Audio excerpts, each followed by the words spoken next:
All right. Okay, so we're doing what is it? 8A 1 through, is it 1 through 5 or 1 through 4? I think it's 1 through 5. Okay. Yeah, it is. Okay. So let's look at 8. We've got some missing premises or conclusions here. Okay, we did the first one as an example on Wednesday, or Monday rather, right? Throwing your trash in the street is wrong. We're missing a premise. Therefore, failing to recycle is wrong. Right, so as we said then, the missing premise would be failing to recycle is relevantly similar to throwing your trash in the street. Okay. In an argument from analogy, what's the first premise going to be? Sorry. It's okay. In an argument from analogy, what's the first premise going to be? Is it the fifth week? Yeah. It's weird. What's your first premise when you put an argument from analogy in standard form? What's that first premise going to be? This isn't like the factual. Is that what we're talking about? It's not necessarily a factual claim. It might be a moral judgment. But what's going to be true about it as a moral judgment or as any kind of judgment? It's not controversial. It's uncontroversial, okay? So we want to start with a case that's not controversial, and then we're going to compare a case that's more controversial to the uncontroversial case in the second premise. And if they are relevantly similar, right, then we can say about the second, the controversial case, what's true of the uncontroversial case in the conclusion. Okay. Just one other thing that I think folks in the last class were a little confused about, so I'm going to guess that it might have been confusing to you guys too. Standard form is just the putting each premise on a line followed by the conclusion, right? You can put an argument from principle in standard form. You can put an argument from analogy in standard form. You can put an IBE argument, a kind of argument we'll look at, but we haven't yet. You can put those in standard form. So all of these are arguments, different types of arguments that can be put in standard form with numbered premise lines followed by the conclusion. What is going to happen on each of those lines is going to be somewhat different, right? So for an argument from principle, the first premise is always going to be a moral principle. The second premise is going to be a case to which you apply that principle to draw the conclusion. In an argument from analogy, the first premise is going to be an uncontroversial moral judgment, generally, followed by an analogy between that judgment and some other judgment that's more controversial, followed by your conclusion. Okay. IBE arguments are a little more complex, but we'll worry about those when we get to them. Okay, number 2. Is that right? Yeah. The dog fighting one. I wonder if we skipped this last class. I don't remember doing this one last time. Anyway, so first premise is missing. Consuming factory farmed meat is relevantly similar to paying to watch a dog fight. So consuming factory farmed meat is wrong. Okay, so Alex, what would be your first premise for number 2? The analogy that I'm supposed to be making? Well, the analogy is in the second premise. So if the analogy is consuming factory farmed meat is relevantly similar to paying to watch a dog fight, and we're missing the first premise, what would the first premise probably be? Okay? Well, what's more controversial? To say that consuming factory farmed meat is wrong, or saying that paying to watch a dog fight is wrong? Which one would most people find more controversial? The dog fight? Probably the dog fight, right? Because most people, right, eat meat. Obviously not everybody does, and there are a significant number of people who don't, but that's not as controversial to most people as that's a more controversial judgment that would be wrong than paying to watch a dog fight, right? Most people would find that problematic. Okay, so first premise would be it's wrong to pay to watch a dog fight. Okay? Number 3, denying people the vote based on their race is unjust. Denying people the vote based on their sex or gender is relevantly similar to denying people the vote based upon their race. Therefore, let's see. Anna, what about that one? What did you get for the conclusion in number 3? Sorry. What's your conclusion? Where's Anna? Oh, she's not here. Is she not here today? Sorry. Jaleel, what was your conclusion in number 3? Okay. Well, let's see if we can do it together here. So the first premise is that denying people the vote based upon their race is unjust. Second premise is denying people the vote based upon their sex or gender is relevantly similar to denying people the vote based upon their race. So what are we wanting to say is unjust here? What is being compared to denying people the right to vote based upon their race?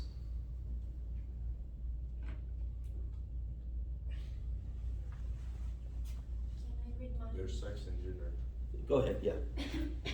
I don't know if it's correct, but therefore denying people to vote based on their sex or gender is wrong. Yeah, that's right. Is my conclusion. Yeah. Right. Yeah, that's exactly right. So denying people the vote based upon their sex or gender is unjust. Okay. All right. Number 4, it's morally permissible for a taxi driver to protect themselves by refusing to transport a violent passenger. We're missing the second premise. So what's the second premise going to be about? What's it going to do? Compare the non-controversial. Compare what's in one to something else, okay? Thus, it's morally permissible for a nurse to protect themselves by refusing to care for a patient with a highly contagious, deadly disease, such as Ebola. All right. So, Garrett, what'd you say for that one? So it's talking about the cab driver, Yep. then it would be, I think I put, it would be, it's not morally wrong for a nurse to refuse their services of a patient. Okay. Well, that's in the conclusion, Well, right? But we're wanting to draw a comparison between the nurse and the cab driver. Yeah. Okay, so we'll start in the comparison, we'll start with the controversial case, right? A nurse refusing to care for a patient with a highly contagious disease is relevantly similar to a taxi driver refusing to transport a violent passenger.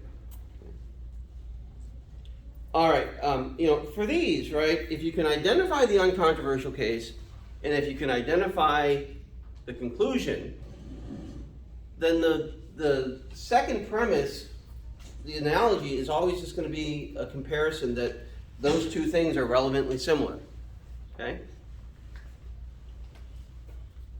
Number 5, it would be morally wrong for a firefighter to refuse to fight a fire just because it's dangerous. A nurse refusing to treat an Ebola patient out of concern for his own well-being is relevantly similar to a firefighter refusing to fight a fire just because it's dangerous. Therefore, okay. So, Adonis, what did you get for that one? It is unethical for a nurse to deny assistance to a patient who may have Ebola. Okay, yeah, sure. Okay. Maybe a little more specifically out of concern for her own well-being, because there might be other circumstances where it would be okay, but what we're talking about is, concern for our well-being or doing something that's, we might want not to do because it's dangerous. Okay. What are 8B? Is it 2 through 18? Yeah, all the Evens? Yeah. Okay, I don't have the assignment open up here, so I'm just trying to remember. All right, number 2 in 8B. So here we're just putting these in standard form as an argument from analogy. First trimester abortions are morally permissible.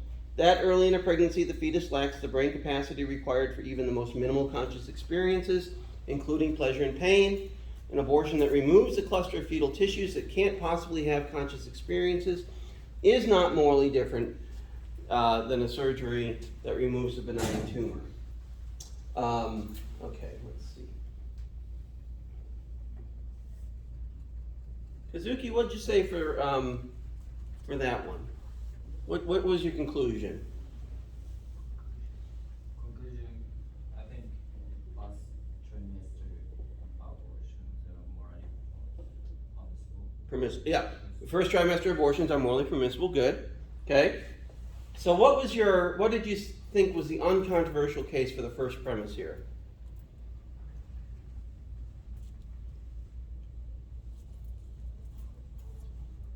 This one's a little bit harder, I think, because it doesn't really say it as explicitly as some of the other arguments do. But if we're saying that a first trimester abortion is permissible, right, we're probably going to want to say in that first premise that something else is permissible. So what is that something else that is permissible in the first, for the first Removing a premise? benign tumor. Okay, removing having a surgery that removes a benign tumor is morally permissible, okay? And so what's the comparison there? First trimester abortions are like removing a benign tumor. Yep. Yep, relevantly. So we usually say relevantly similar. I understand what you're saying, and that's fine. And some folks, I don't think I've heard it in this class yet today, although I heard it several times in my last class at 9. People are saying relatively similar. I know what you're saying when you say that, but it's relevantly similar because what we're saying is that in all the respects that these two cases, in all the respects that matter for the judgment that we're going to arrive at, these cases are similar.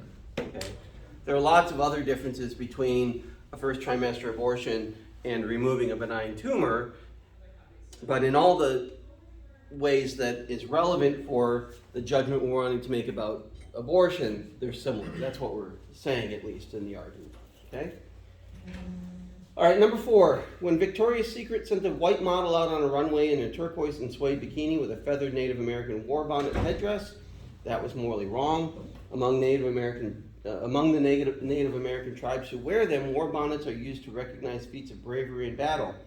A white lingerie model wearing a war bonnet is morally no different than a non-veteran wearing as casual jewelry a Medal of Honor or a Purple Heart they did not earn. Okay. Ethan? Is Ethan here? No, Ethan.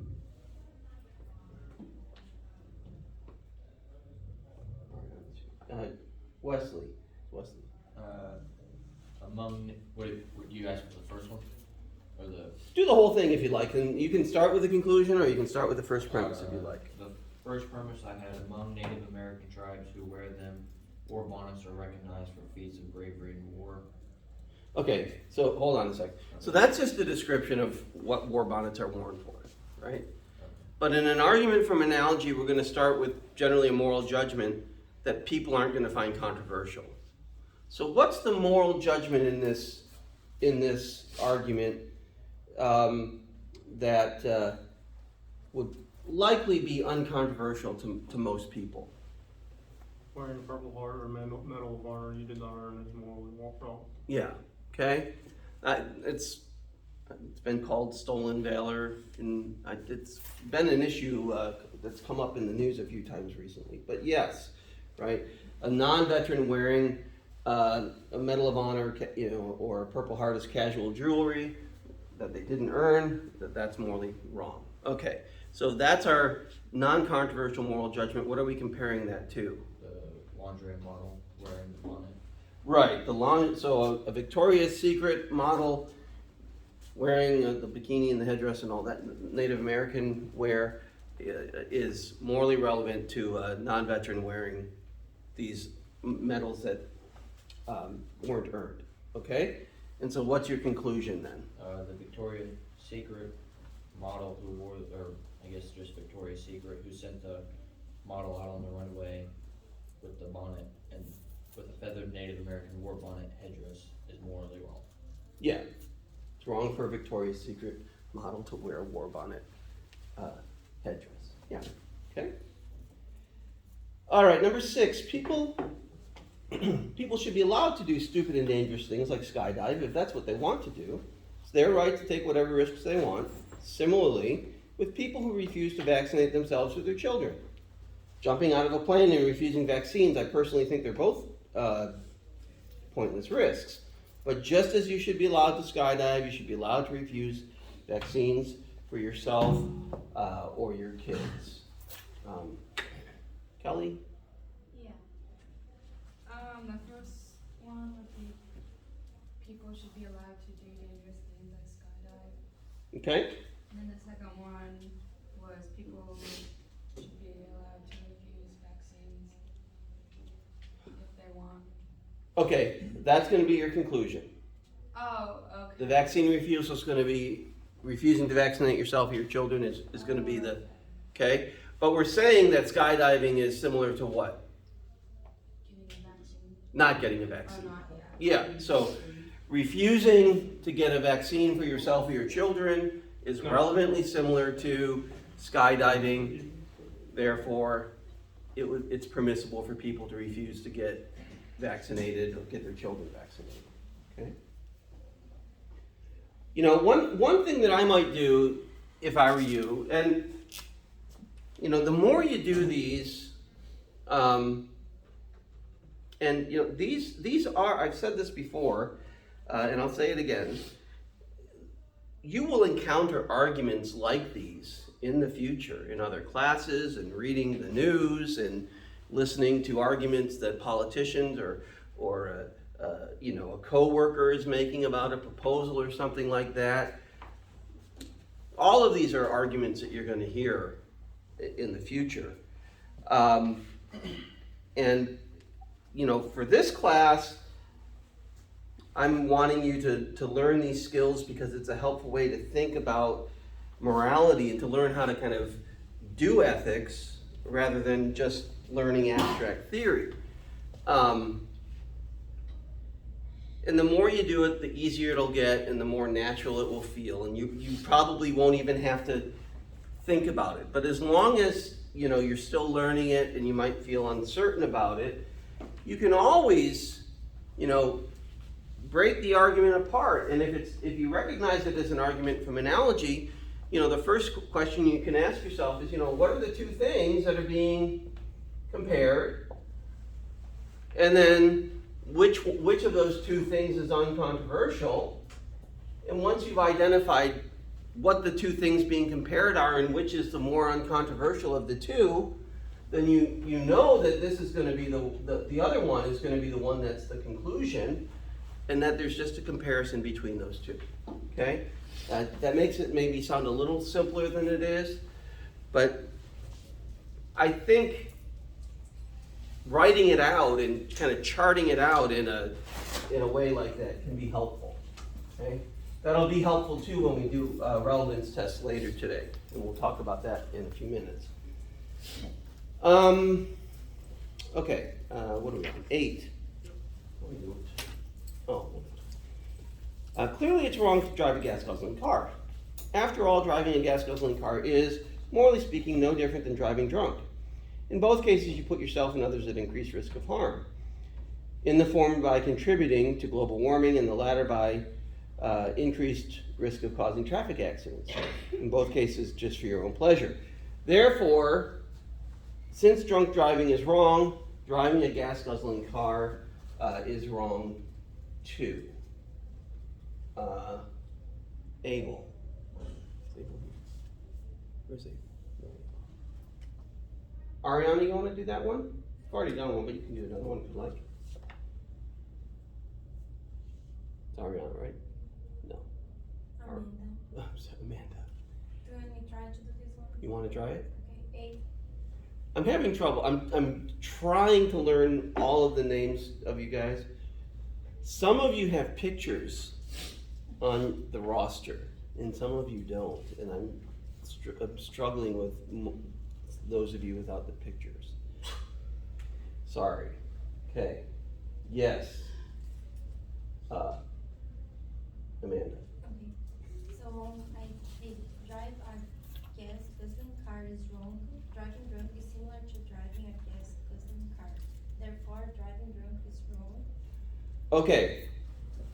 You got all the relevant stuff there, but Yeah. think about it this way.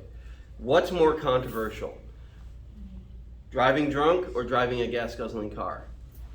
What's the thing that most people would be likely to say is wrong? Would people be more likely to say that driving drunk is wrong or that driving a gas guzzling car is wrong? Driving drunk. Yeah. Yeah, So- I forgot about this in almost all my answers. That's okay. I forgot them completely. Right? Okay, but now do you see what the mistakes are? Okay, so you won't make that mistake again or as often. Right? So the first premise is going to be driving drunk is wrong.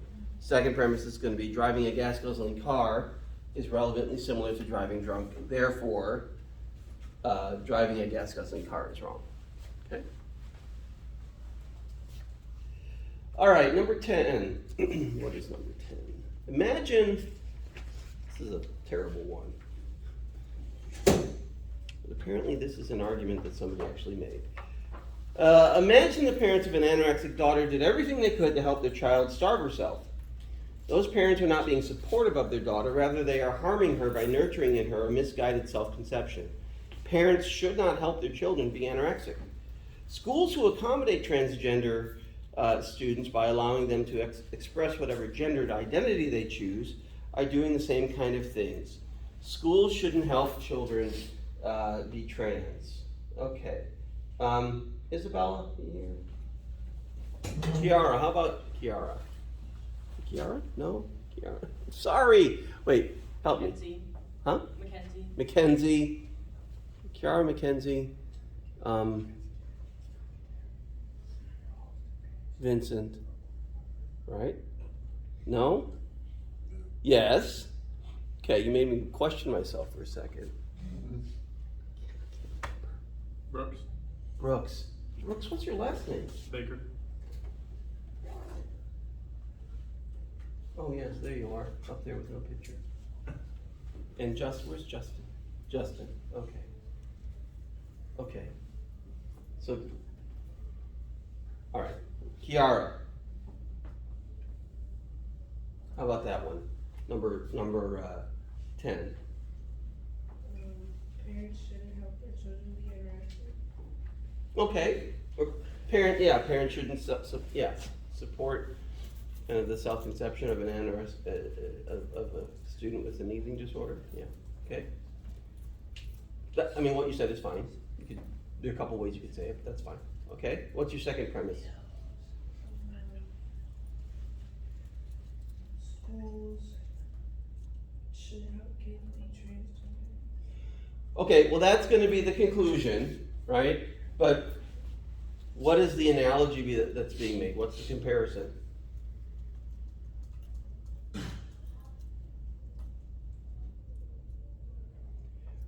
We're saying, okay, so we've got two cases, right? We've got schools affirming transgender students, and we've got parents affirming their anorexic children.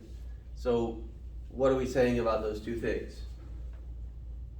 They're similar. That schools that support transgender students are relevantly similar to parents who support the self-conception of their children with eating disorders.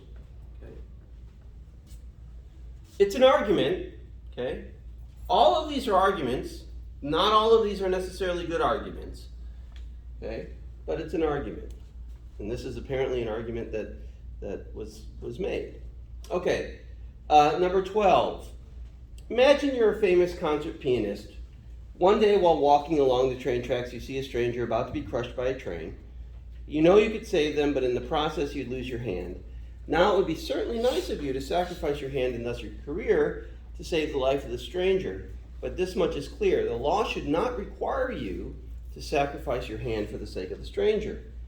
Carrying a pregnancy to term likewise involves significant physical sacrifice.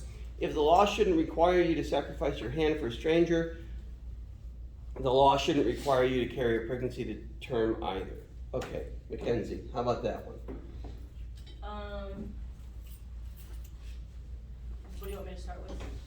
whatever you'd like. If you're uncertain, you know, if you're not quite certain, that's always a good place to start, is with a conclusion. I said the law should not require you to terminate anything. Okay, what kind of termination are we talking about here specifically? Pregnancy. Okay, so it shouldn't require you to do what?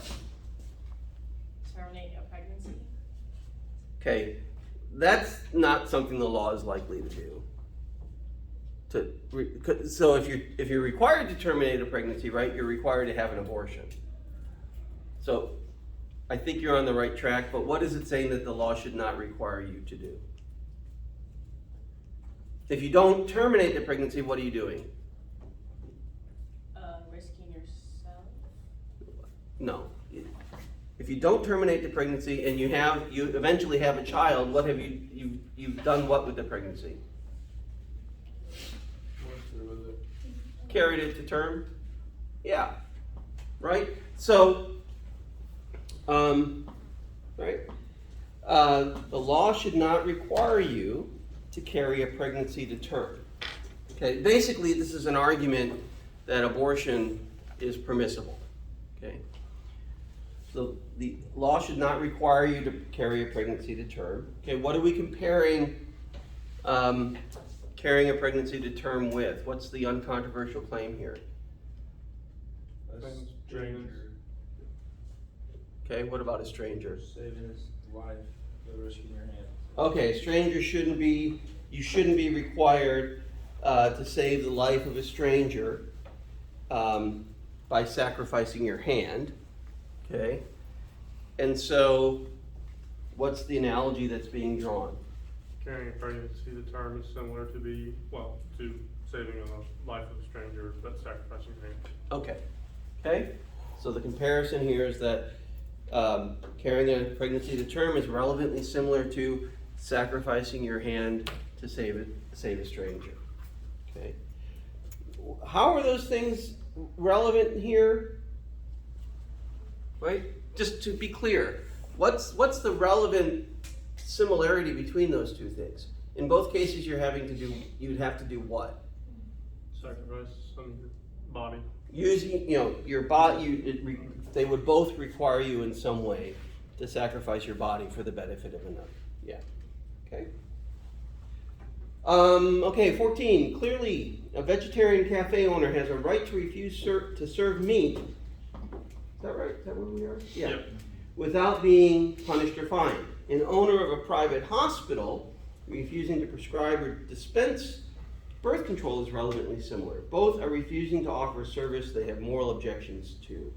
So the owner of the private hospital has a right to refuse to prescribe or dispense birth control without being punished or fined by the state. All right, Brooks, what about that one? I said a vegetarian cafe is morally justified in refusing to serve meat. That was my first premise. Okay. A private hospital refusing to give out birth control is relevantly similar to a vegetarian cafe refusing to serve meat. Mm-hmm. Therefore, it is morally justified for a private hospital to refuse to give out birth control. Yep. Okay, good. Good. Okay. Number 16, let's say I break into your house. Let's say that when you discover me in your house, you insist that I leave. But I say, no, I like it here. It's better than my house. I've made all the beds and washed the dishes and did the laundry and swept the floors. I've done all the things you don't like to do. I'm hardworking and honest, except for when I broke into your house. In these circumstances, you are morally permitted to expel me from your house. That's what the United States is doing when it deports undocumented immigrants. Okay, Vincent, what about that one? What's the conclusion here? What are we arguing for? What is this argument arguing for?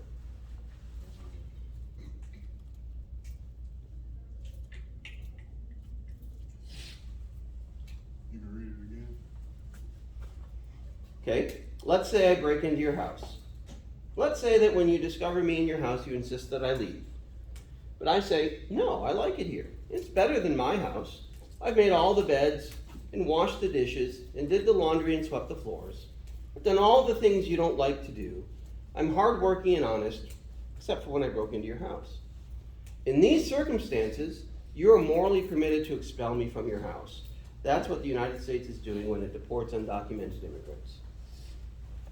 Breaking into somebody else is wrong. Okay, so that would be where we start, right? That would be your first premise. It would be morally wrong, morally permissible for me to expel an unwanted house guest, okay? To kick somebody I don't want in my house out who hasn't come in with my permission, okay? What are we saying is similar here to kicking out a house guest who's broken in, an unwanted house guest? Deporting illegal immigrants. Okay. Deporting unauthorized immigrants is relevantly similar to expelling an unwanted house guest. Okay. And so what's the conclusion?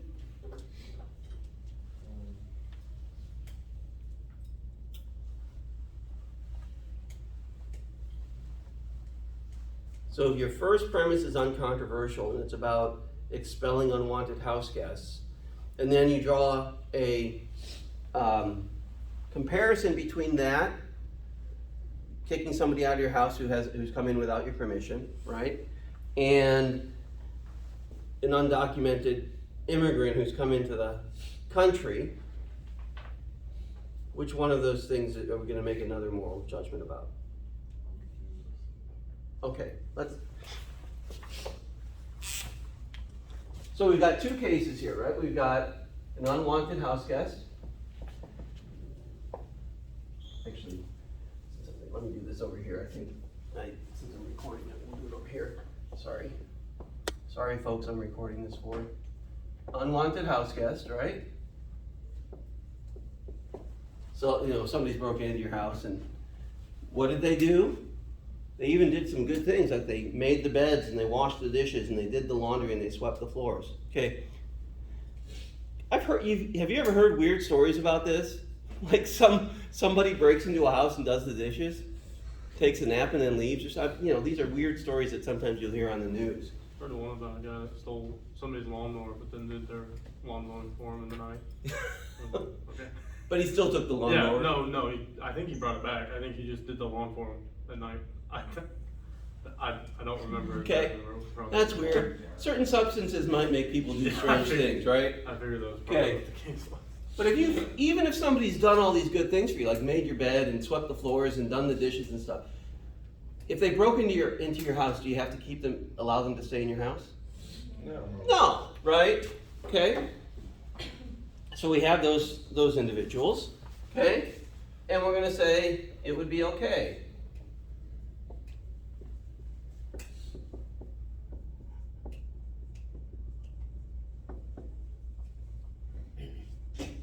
Okay.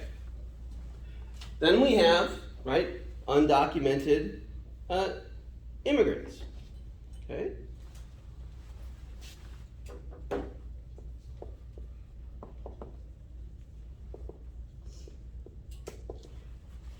And so this argument is saying that what's true of these folks, right, the undocumented house guest, is also true of these folks, at least in terms of whether we have to allow them to stay.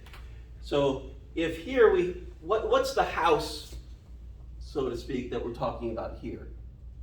What's the house that the undocumented immigrant is coming into? Country, the United States. Does that make sense? Yes. Okay.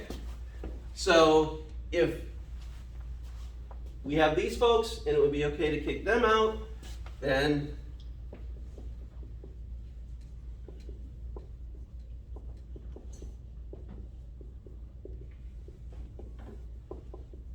the argument is that the undocumented immigrants are similar to the unwanted house guest, and just as it would be okay to kick out the unwanted house guest, it would be okay to kick out the undocumented immigrant. Okay? If you identify what the two things that are being compared are, but you're uncertain which one the argument is about, just ask yourself, all right? If it's about kicking, in this case, kicking these individuals out, which claim would be more controversial? Would most people disagree that you have the right to kick somebody out of your house that doesn't have permission to be there? virtually no one would say that that's the case, right? Almost everybody would say it's okay to kick an unwanted house guest out. Are there lots of differing judgments about what we should do about or for undocumented immigrants? Yeah. Yeah, that's a really controversial thing right now. So this is the thing about which the argument is almost certainly focused on. Okay, so you'll know that your conclusion is going to be about this, and that the analogy is going to be drawn between this and this. Okay, 18 is the last one of this set, I think, right? Yep. All right, some religious pharmacists object to the use of birth control and further believe that because of their moral objection, they have a right to refuse to fill birth control prescriptions. I believe these pharmacists are wrong. All pharmacists have a duty to fill birth control prescriptions, whether or not they personally object to birth control. Right? So this is an argument that is contrary to the one that a similar one that we saw in 14, right? We're going to come to a contrary conclusion. Think about it this way. Ethical vegans are people who have moral objections to meat, dairy, eggs, fur, leather, and all other animal products. What if a bunch of ethical vegans took jobs as checkout clerks in grocery stores? Do they have a moral right to refuse to ring up any customers who are trying to purchase non-vegan food? I don't think they do. Vegans are welcome to their own beliefs and welcome not to use animal products themselves, but if they choose to take a job that sometimes involves letting non-vegan people buy non-vegan food, they have a duty to do their job. Pharmacists who object to birth control have a moral obligation to fill those prescriptions for the same reason. All right, so Justin, what do you think about this one? You can start wherever you'd like with the conclusion or the first premise, but Obviously, like, even though you have your own beliefs, doesn't mean you get to like reject your own others. okay, so I mean that's sort of the upshot here. So whose beliefs are we most concerned with in this argument, and what do those beliefs tell them to do or not to do? So who are we most concerned with? The pharmacists don't want to sell birth control. Okay, so we're concerned with pharmacists who don't want to fill prescriptions for birth control. Okay, and there are pharmacists who have refused to do that. Okay, are we saying that those pharmacists can refuse or not refuse? That they should be able to refuse or they shouldn't be able to refuse to fill those prescriptions? Sure.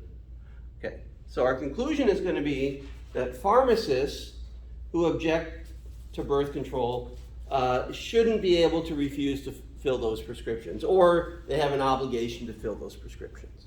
Okay? What are we drawing a comparison with here between the pharmacist and what?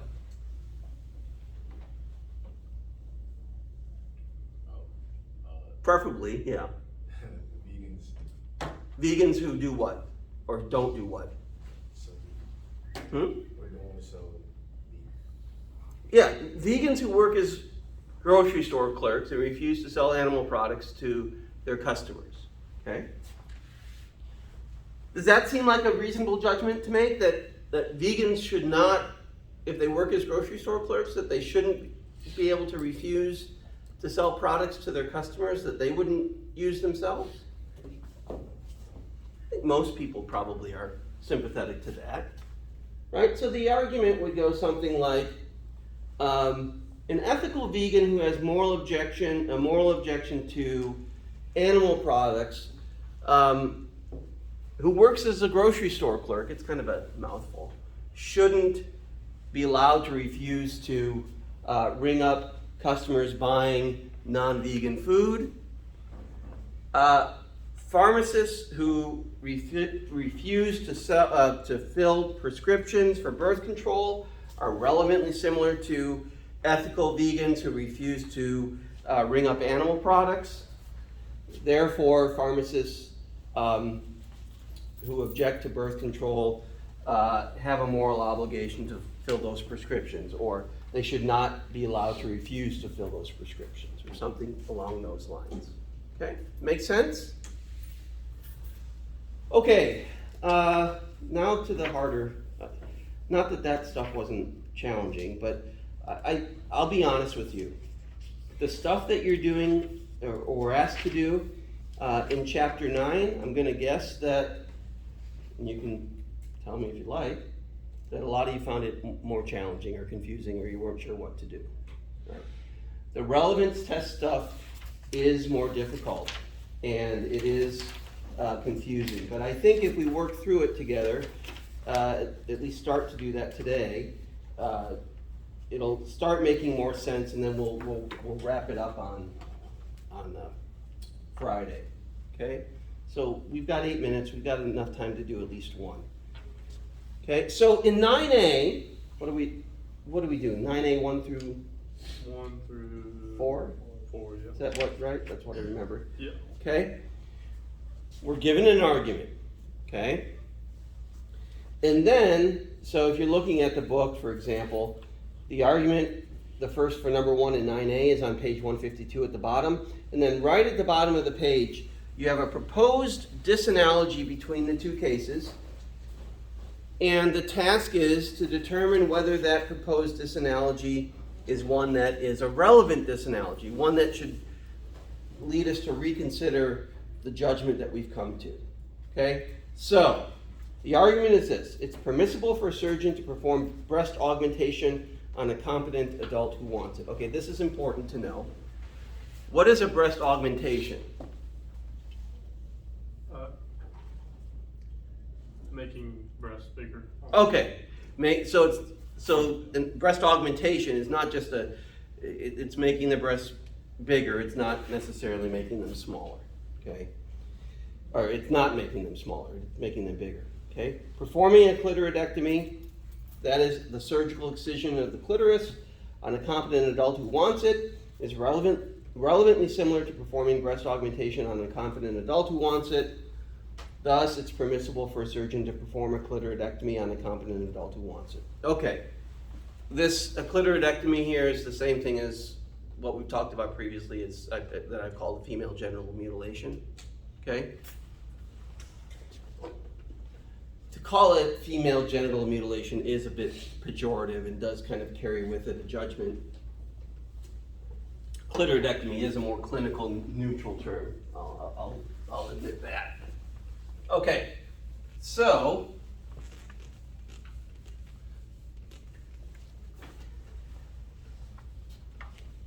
the proposed disanalogy is that unlike breast augmentation, clitoridectomy removes part of a person's body. Okay, so we have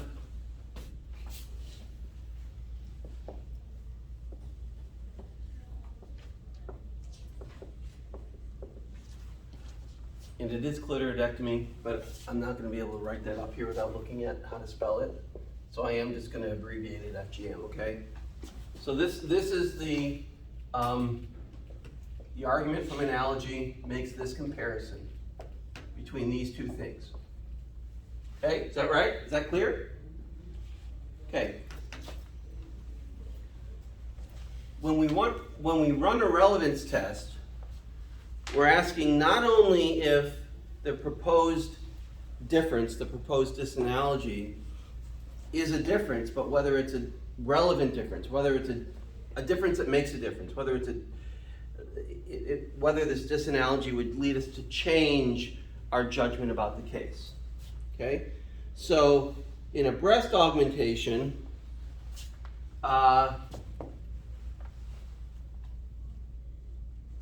you're adding, right? Adding to the body, okay? In clitoridectomy, you're removing, adding to, and then in the clitoridectomy, you're removing from the body, okay?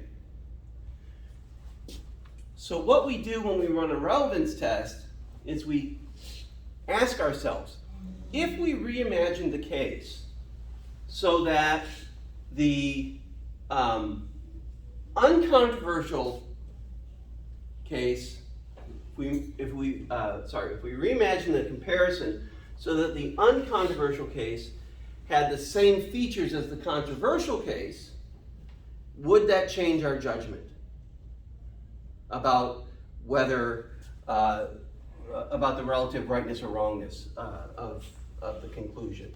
Okay, so here, if we're reimagining the uncontroversial case so that it has the same features as the controversial case. So remember, we did this on Monday? Is it Wednesday? Yeah. Good Lord. It feels like Friday to me. We reimagined the Skittles as stuff that could experience pain. Okay? Like the refugees can. Okay? All right. So, if we're going to reimagine the comparison here, what are we going to be comparing then? Removing. Okay, so what's this going to be then? Removing from. So we're going to still have the FGM, right? Yeah. But we're going to reimagine what's being done to the breast as what? Breast reduction. A breast reduction.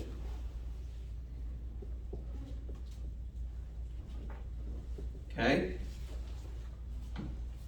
So instead of adding two, we're going to imagine that both have this feature. Okay. Does reimagining the case as a breast reduction rather than a breast augmentation change our judgment, right? Would we say that if you have sorry, I have to think about this for a second. So here we're saying initially, right, that because this is permissible, this is permissible. Okay? Would we still make the same judgment once we rethought it in these terms? Are we going to say that this is permissible? Yeah. Or yeah, right? Rethinking what we're doing to the breast as a reduction rather than an augmentation, if the patient has given consent, doesn't change what we think about the rightness or the wrongness of the case. So if removing from the body makes no difference in what we think about the case, then this is not a difference that makes a difference, right?